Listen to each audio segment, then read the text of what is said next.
ব্যক্তির যদি পাহাড়ের সমানও ঋণ থাকে, এই দোয়া যদি আমল করে আল্লাহ পাক ওই ঋণও শোধ করে দিবেন ইনশাআল্লাহ। রিজিক তো বাড়বেই ইনশাআল্লাহ, আপনার যত ঋণ আছে ইনশাআল্লাহ আল্লাহ পাক শোধ করে দিবেন। বিশ্বাস করলেন না? এই দোয়া শিখাই দিচ্ছি, এই জন্য আমাকে হাদিয়া দেওয়া দরকার, স্পেশালি আমাকে এখন হাদিয়া দেওয়া দরকার। এটা গুরুত্বপূর্ণ দোয়া শিখাই দিচ্ছি। আর ঋণ কেমন জানেন? ওই যে এখন মানুষ ঋণ নিচ্ছে 1 কোটি টাকা ব্যাংক থেকে, 2 কোটি টাকা ব্যাংক থেকে, হ্যাঁ, কত বছর, 10 বছরের জন্য, 20 বছরের জন্য বাড়ি করছে, তাই না? তার ধারণা এমন যে সে মারা গেলে তার ঋণটা কেউ না কেউ শোধ করে দিবেই দিবে, তাই তো? আর আল্লাহ রসুল কি বলছেন দেখেন, একজন মারা গেছেন, নবী সাল্লাল্লাহু আলাইহি ওয়াসাল্লামের সময় একজন মারা গেছেন। তো নবী করিম সাল্লাল্লাহু আলাইহি ওয়াসাল্লাম বলছেন, এই ব্যক্তির কি কোনো ঋণ আছে? একজন সাহাবী বলেন, হ্যাঁ ইয়া রাসূলুল্লাহ, তো ঋণ আছে। নবীজি বললেন, তোমরা ওর জানাজা পড়ো, আমাকে ডেকো না, তোমরা ওর জানাজা পড়ে নাও, আমি জানাজা পড়তে চাচ্ছি না। আমি এখন কেমন করে আপনাকে বুঝাবো ঋণ কত ভয়ঙ্কর জিনিস? আপনি যে ব্যাংক থেকে 3-4 কোটি টাকার লোন নিয়ে রাখছেন, লাখ লাখ টাকা লোন নিয়ে বসে আছেন, দিব্যি সুখে বসে আছেন, এমন চিন্তায় যে আপনার মৌত হবে না। আর নবী সাল্লাল্লাহু আলাইহি ওয়াসাল্লামের সময়ে একজন মারা যাচ্ছেন, তিনি বলছেন তোমরা জানাজা পড়ে নাও, আমি জানাজা পড়তে চাচ্ছি না। মানে ঋণগ্রস্ত ব্যক্তি জানাজাও তিনি পড়তেন না।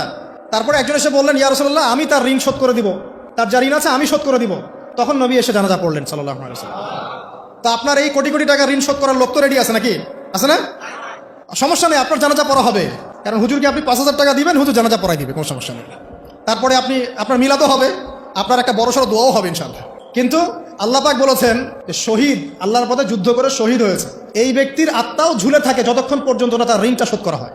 এবার বলেন আমি কি বুঝাবো আপনাকে? আর কিছু বলতে হবে? তো এখন সেই দোয়া শিখাচ্ছি আপনাদেরকে, যে দোয়া শিখলে আপনারা ঋণ থেকে বাঁচবেন ইনশাআল্লাহ। কত দিবেন বলেন? হ্যাঁ, এই তো শুকরিয়া। দোয়া করবেন যেন আল্লাহ পাকের দিনটাকে আল্লাহর জমিনে প্রতিষ্ঠা করতে পারে।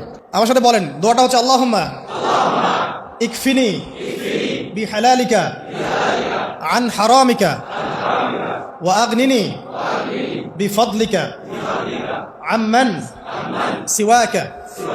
এই দোয়াটা ছোট না, এটা মুখস্থ করবেন, সেজদায় পড়বেন, নামাজের সেজদায় পড়বেন, আত্তাহিয়াতু দরুদ শেষ তারপরে পড়বেন, নামাজ শেষে হাত তুলে করবেন, যখন তখন শেষ রাতটা করবেন, ইনশাআল্লাহ দেখবেন আপনার ঋণ বলতে কিছু থাকবে না ইনশাআল্লাহ। যদি থাকেও, বড় কোনো ঋণ থাকেও, আল্লাহ পাক অন্য কোনো মাধ্যমে এটা শোধ করার ব্যবস্থা করে দিবেন ইনশাআল্লাহ। আমার জীবনে এমন ঘটনা ঘটেছে, এটা এখন গল্পটা মনে পড়ে গেল তাই বলছি, যে 1,20,000 টাকা ঋণ আছে আমার, শোধ করার কোনো অপশন নাই। আচ্ছা, আমার চোখে ধরা পড়ছে না যে 1,20,000 টাকা আমি কেমনে দিব। কি হলো, হঠাৎ করে আমরা একটা সার্কুলার দেখলাম যে সারা বাংলাদেশে ইসলামিক ট্যালেন্ট খোঁজা হচ্ছে। 2000 এটা মনে হয় 17 কি 18 সালের কথা, হ্যাঁ 18 না, আচ্ছা 18। তো হ্যাঁ, আলোকিত কেন।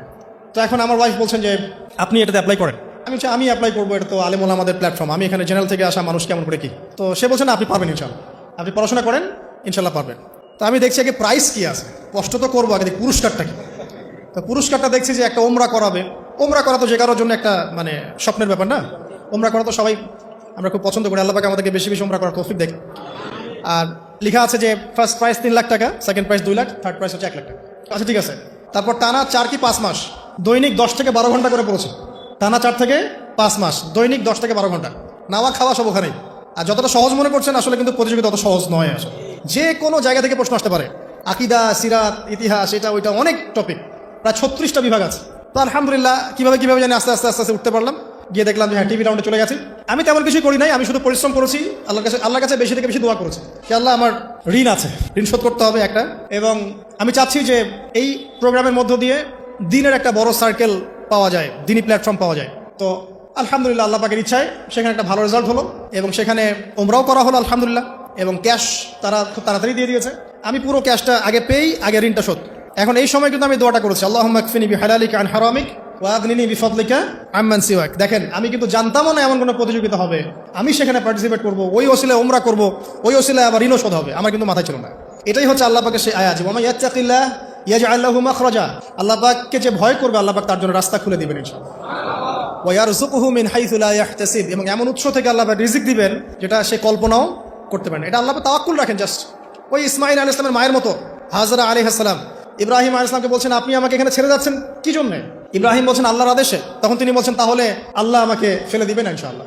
সেই মায়ের গর্ভ থেকে ইসমাইলের মতো সন্তানের জন্ম হলো, যেই সন্তানকে বাবা বলছে যে আমি তোমাকে জবাই করছি, স্বপ্নে দেখেছি, ফানজুর মাযা তারা, তোমার রায় কি? সে বলছে ইয়া আবাতি ফাআল মা তুমার, আপনাকে যে আদেশ করা হয়েছে আপনি সেটাই করেন, সাতাজিদুনি ইনশাআল্লাহু মিনাস সাবিরিন, ইনশাআল্লাহ আপনি আমাকে ধৈর্যশীল পাবেন। দেখেন কোন মায়ের গর্ভ থেকে কোন সন্তান। তাকে কি বাবা মানুষ করেছিলেন?